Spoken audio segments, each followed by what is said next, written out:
Bootlegger ટેણીની ટણી કાઢી નાખી. પોલીસ વાનને સ્કોર્પિયોથી ટક્કર મારનાર ઝડપાયો. જે પોલીસને મારવાની ધમકી આપી તેની સામે જ બેસવા આજીજી કરવી પડી.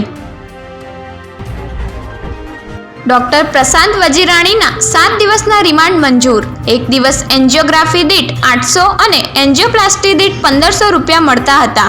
વિજય બારોટની સ્પેશિયલ પીપી તરીકે નિમણૂક.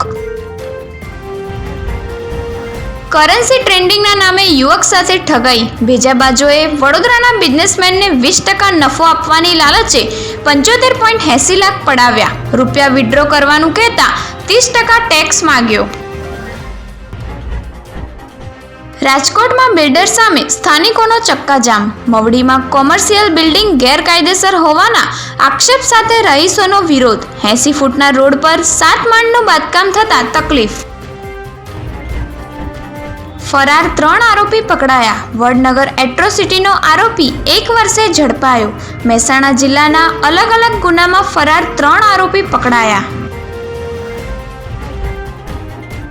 ગભરાયેલી સગીરાએ 10 દિવસ બાદ પરિવારને જાણ કરી. ભાઈબીજના દિવસે અમદાવાદના યુવકે કડીની સગીરાને કલોલ ખાતે બોલાવી ગેસ્ટ હાઉસમાં લઈ જઈ દુષ્કર્મ આચર્યું.